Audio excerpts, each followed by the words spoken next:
Hi friends, இன்னைக்கு நம்ம கிச்சனில் கோபி மஞ்சூரியன் கிரேவி ரொம்ப சூப்பராக சுவையாக பர்ஃபெக்டான சுவையில் நம்ம எப்படி செய்கிறதுன்னு தான் பார்க்க போகிறோம். இது செய்கிறது ரொம்ப சிம்பிளான மெத்தட் தாங்க. பட் இதோட டேஸ்ட் பார்த்திங்கன்னா ரொம்ப ரிச்சாக இருக்கும். நம்ம ரோட்டு கடைங்களில் ரொம்ப ஆசையாக வாங்கி சாப்பிடுவோம். இது வரைக்கும் தமிழ் ஃபன் சேனலை சப்ஸ்கிரைப் பண்ணாத நண்பர்கள் சப்ஸ்கிரைப் பண்ணிக்கோங்க.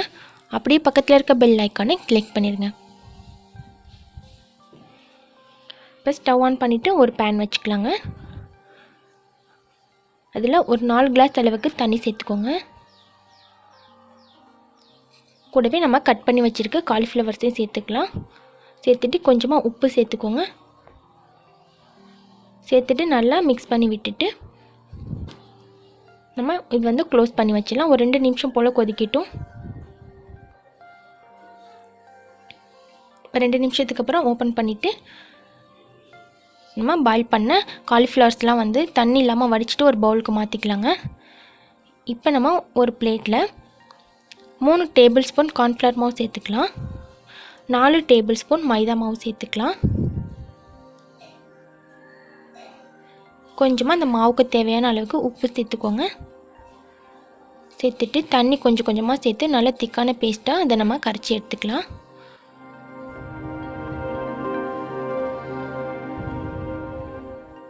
கட்டிங்லாம் இல்லாமல் ஸ்மூத்தாக இந்த மாதிரி கரைச்சி எடுத்துக்கோங்க.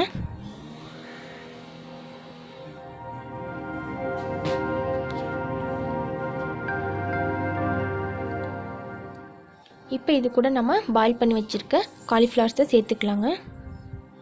சேர்த்துட்டு நல்லா ஒரு திக்கான கோட்டிங் வர மாதிரி மிக்ஸ் பண்ணி விட்டுருங்க. இப்போ கொஞ்சம் லூஸாக இருக்க மாதிரி இருந்துச்சு அப்படின்னா இன்னும் கொஞ்சம் மாவு மேலே தூவிக்கலாம். இந்த கோட்டிங் நல்லா திக்காக இருந்தால் தான் காலிஃப்ளவர் வந்து நல்ல மொறுமொறுன்னு இருக்கும். மொறுமொறுன்னு இருந்தால் தான் உங்களுக்கு ரெஸ்டாரண்ட் ஸ்டைலில் நம்மளுக்கு கிடைக்கும். ஸோ இந்த மாதிரி நல்லா மிக்ஸ் பண்ணி திக் கோட்டிங் வர மாதிரி ரெடி பண்ணி வச்சுக்கோங்க. இருக்கட்டும். இப்போ ஸ்டவ் ஆன் பண்ணிவிட்டு ஆயிலை நல்லா ஹீட் பண்ணிக்கோங்க. ஹீட் பண்ணிவிட்டு மீடியம் ஃப்ளேமில் வச்சுருங்க. வச்சுட்டு நம்ம ரெடி பண்ணி வச்சுருக்க காலிஃப்ளவர்ஸ்லாம் இதில் சேர்த்துக்கலாம். சேர்த்துட்டு ஒரு சைடு வெந்ததுக்கப்புறமா இன்னொரு சைடு திருப்பி போட்டுக்கலாங்க.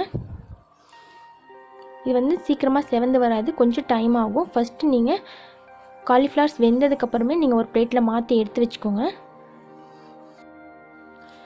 இப்போ நம்ம இதை டபுள் ஃப்ரை பண்ண போகிறோங்க. திரும்பவும் ஸ்டவ்வை நல்லா ஃபுல்லாக வச்சுக்கோங்க.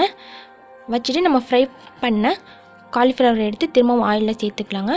இந்த மாதிரி டபுள் ஃப்ரை பண்ணும்போது உங்களுக்கு காலிஃப்ளவர் வந்து நல்லா மொறுமொறுப்பாக இருக்கும். நம்ம மஞ்சூரியன் சாப்பிடும்போது கொஞ்சம் கிறிஸ்மஸ் இருக்கும் இல்லையா, அதுக்காக தான். சேர்த்துட்டு திரும்பவும் நல்லா அது செவந்து வந்ததுக்கப்புறமா நம்ம ஒரு பிளேட்டில் மாற்றி எடுத்து வச்சுக்கலாங்க. நம்ம ஒரே தடவை ஃப்ரை பண்ணும்போது இந்த அளவுக்கு உங்களுக்கு கிறிஸ்மஸ் கிடைக்காது. அதனால டபுள் ஃப்ரை பண்ணிக்கோங்க. இருக்கட்டுங்க. இப்போ ஸ்டவ் ஆன் பண்ணிவிட்டு ஒரு தவா வச்சுக்கலாம். 3 குழிக்கரண்டி அளவுக்கு ஆயில் சேர்த்துக்கோங்க. அதில் ரொம்ப பொடியாக சாப் பண்ண கார்லிக் சேர்த்துக்கோங்க. கூடவே 2 பெரிய வெங்காயத்தை ரொம்ப பொடியாக கட் பண்ணிவிட்டு சேர்த்துக்கோங்க. சேர்த்துட்டு நல்லா மிக்ஸ் பண்ணி விட்டுருங்க. இதில் 1 டீஸ்பூன் சோயா சாஸ் சேர்த்துக்கோங்க.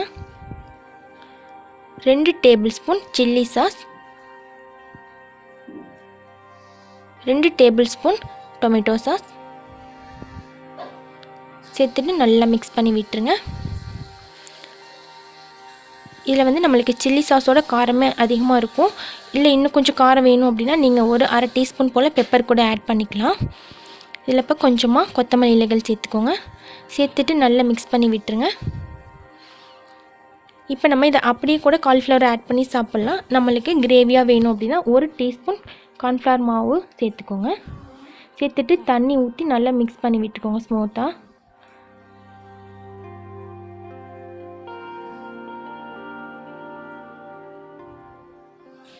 இப்போ இந்த மாதிரி செய்யும்போது நம்மளுக்கு கிரேவியாக கிடைக்குங்க. கரைச்ச கார்ன்ஃப்ளவர் மாவை ஆட் பண்ணிவிட்டு ஒரு 2-3 நிமிஷம் போல் நல்லா கொதிக்க விட்டுட்டு அதுக்கப்புறமா நம்ம ஃப்ரை பண்ணி வச்சுருக்க காலிஃப்ளவர்ஸை இது கூட ஆட் பண்ணிடுங்க.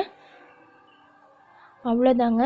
ரெஸ்டாரண்ட் ஸ்டைலில் ரொம்ப சூப்பராக ரொம்ப கிறிஸ்பியாக டேஸ்டியாக நம்மளுக்கு காலிஃப்ளவர் மஞ்சூரியன் கிரேவி ரொம்ப சிம்பிளாக ரெடி ஆயிடுச்சுங்க. இதே மாதிரி நீங்களும் வீட்டில் ட்ரை பண்ணி பார்த்துட்டு எப்படி இருந்துச்சுன்னு கமெண்ட்டில் சொல்லுங்கள். இந்த வீடியோ உங்களுக்கு பிடிச்சிருந்துச்சின்னா மறக்காமல் லைக் பண்ணி உங்கள் ஃப்ரெண்ட்ஸ்க்கும் ஷேர் பண்ணுங்கள். தேங்க்யூ.